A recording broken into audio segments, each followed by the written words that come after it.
Boiled linseed oil is not boiled. That gets even more confusing when you tell people that in order to make it nowadays, they actually heat it up in a vacuum boiler.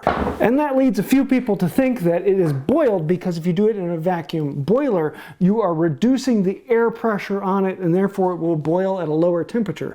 And the fact is you don't actually boil it. You don't take the liquid and turn it into a gas. What you do is you heat up the liquid, as in the Old English term to boil something, not as in the chemical term to boil it. But you take the fluid and you heat it up. At a certain temperature, the oil will spontaneously combust. It reaches a point at which it just lights on fire all by itself.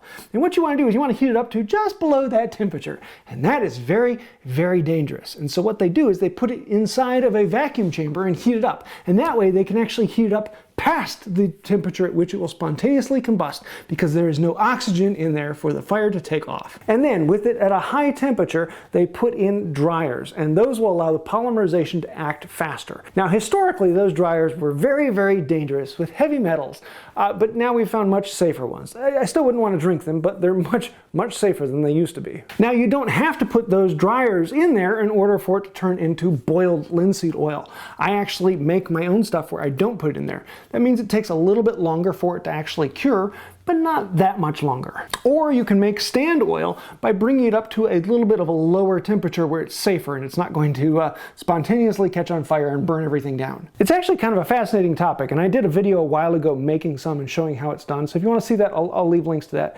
But it is an older video, so I might have to make another one here soon. This whole topic brings up the fantastic historical idea of boiling a person in oil. Not a very comfortable prospect, but fantastic finish.